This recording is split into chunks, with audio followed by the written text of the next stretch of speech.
Hello everyone, আসসালামু আলাইকুম। কেমন আছেন সবাই? প্রতিদিনকার মতন আজকে চলে আসলাম শুটিং টাইমে। দেখেন, শুটিং এর প্রস্তুতি নিচ্ছে ভাইরা। এই দেখেন, আজকে আইছি একটি ইটের ভাটায়।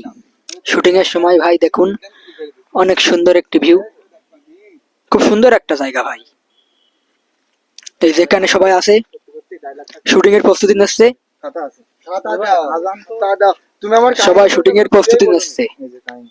এই দেখেন, খুবই সুন্দর একটা জায়গা। ভিডিও কি কি হবে সব দেখা হচ্ছে এখানে। জনের বেলা তো শেষ, বাড়ি যাবেন না? আমি কব আপনারে, আপনি কবেন, আপনি কবেন যে আপনি যান। হ্যাঁ, দুইজন একসাথে কাজ করতে, আপনি যান। তার দুইজন কাজ করতেছে, আপনি আপনি করবো কেন? কাজ করতেছি তো ভাটায়। খুব সুন্দর একটা জায়গা। শুটিং এর প্রস্তুতি, সবাই ভিডিও দেখবেন। চ্যানেলে যেয়ে সবাই ভিডিও দেখবেন, আমাদের চ্যানেলটিকে সাবস্ক্রাইব করে দিবেন। ভালো থাকবেন, সুস্থ থাকবেন, ধন্যবাদ।